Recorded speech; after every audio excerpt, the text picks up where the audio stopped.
Sikubingelele mlaleli, siphinde sikwamukele ekhaya. Besicela uma uhlangana nale channel, besicela upresse u-subscribe button.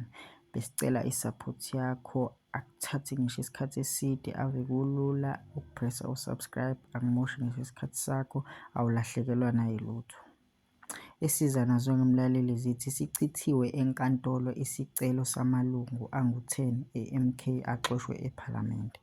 Sichithwe nezindleko isicelo esiphuthumayo samalunga eqembu Umkhonto weSizwe axoshwe ePhalamende yileli qembu.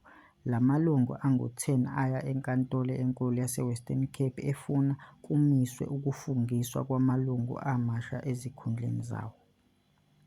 Abefuna kubuyekezwe nendlela axoshwa ngayo kuleli qembu njengoba athola izincwadi ezivela ePhalamende ziwazisa ngokuthi buhoxisiwe ubulungu bawo yi-MK.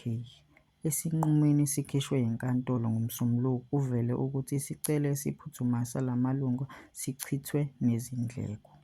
La malungu ayekhala ngokuthi uma echithwa kuzodingeka aphume ezindlini zePhalamende lapho eqhube khona. Abekhala ngokuthi awazange anike izizathu zokuhoxiswa kobulungu bawo. Asola umholi waleli qembu uMnuz Jacob Zuma ngokuba uNdlovu kayiphikiswa ngokumane awaxoshe noma yikanjani kungazange kuhlalwe ngisho isigcawu sokuqondiswa kwawo ubugwegwe.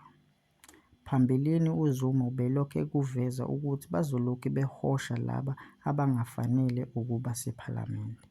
Leli qembu likuveze ukuthi la malunga ayeziswe ngesikhathi sokufungiswa ukuthi asazosuswa ezikhundleni ngoba kukhona abangene ngomkhoshosho ohlwini labantu ababezojutshwa yileli qembu ePhalamende. Besicela-ke mlaleli ekhaya ukuthi sicela usubscribe yena. Nisale kahle.